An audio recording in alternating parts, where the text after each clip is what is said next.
вами будем рассматривать картину «Принцесса Греза» Михаила Врубеля.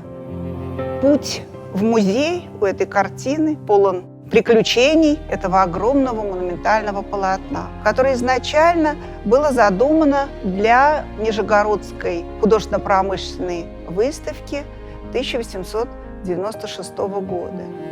Было задумано два панно. Одно из них на тему западноевропейского средневековья «Принцесса Греза», второе на тему русских богатырей. И тут Врубель невольно вступает в диалог с творчеством Виктора Михайловича Васнецова, который параллельно тоже работал над своей знаменитой картиной. Врубель создал эскизы, а вот воплотить его идею довелось Василию Дмитриевичу Поленову и Константину Коровину, которые во дворе дома Саввы Ивановича Мамонтова писали это панно под руководством и наблюдением Врубеля. Врубель в это время разрабатывал уже другой сюжет, он не мог останавливаться. Каждый вечер Врубель спускался и смотрел, как идет работа. Врубель вдохновлялся знаменитой драмой Эдмона Растана, в то время очень популярной в России, переведенной на русский язык. Это драма, которая так называется «Принцесса Греза». Но были и другие литературные источники. Это поэма Генриха Гейне «Принц Жофруа Рудель» и «Принцесса Мелисанда Триполи».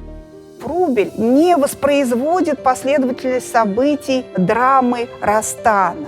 Он фокусирует внимание на самом главном событии – мистической встрече принца Жофруа и принцессы.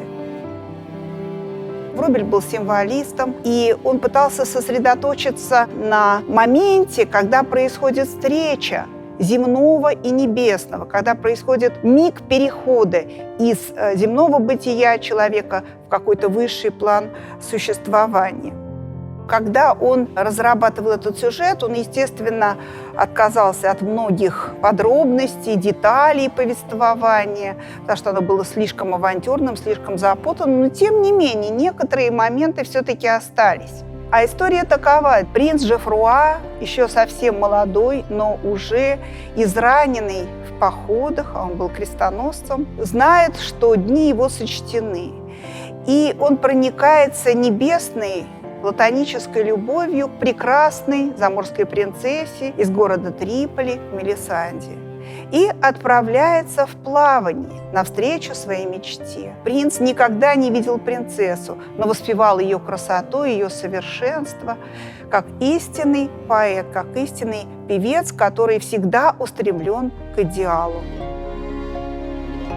Принц и его друг Бертрам, который изображен стоящим у мачты, попадают на корабль. И дальше события развиваются почти как в романе Стивенсона «Остров сокровищ», потому что корабль был захвачен пиратами. И вот эти пираты изображены как раз такой серой массой, но у них какие-то очень странные позы и выражения лиц. Пираты, какими бы коварными они ни были, на панно Врубеля погружены в прекрасную музыку, в прекрасную песнь принца. Поэтому у них такие застылые, окаменелые позы, остановившиеся взоры. Действительно, произошло чудо. Вот эта неземная любовь принца и его песнь подчинила сердца пиратов. И впоследствии они стали его верными сподвижниками и крестоносцами. Белое воздушное видение – это принцесса Греза. Она является как будто в сопровождении душ ветра и света. Они несут ее шлейф. Она в алмазном венце, у нее белая лилия в руках. Она олицетворяет высший, нетленный, символистский идеал красоты, идеал совершенства. То, что символисты называли вечной женственностью. У Врубеля в эти годы как раз появляется муза, жена, будущая Надежда Изабелла Врубель. И с этого момента все черты прекрасных дам на его картинах и декоративных панно обретают черты Надежды Изабеллы Врубель. «Принцесса Греза» не исключение. Греза – это вообще ключевое понятие эстетики символизма. Греза – это мечта о несбыточном, невозможном, о надмирном, о том, к чему стремится душа поэта. А в центре композиции, собственно, сам поэт, который умирает.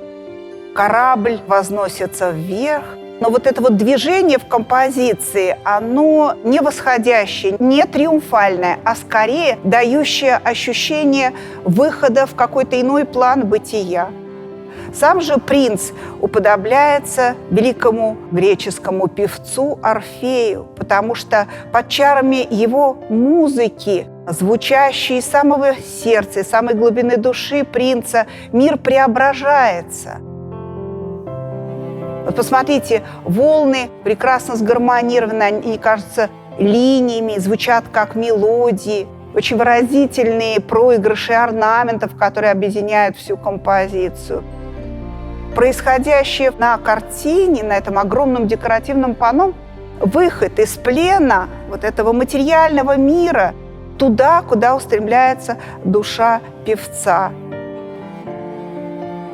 Хотелось бы вспомнить строки Осипа Мандельштама, который писал в одном из своих стихотворений: «И если подлинно поется и с вдохновением, наконец, все отступает, остается пространство, звезды и певец».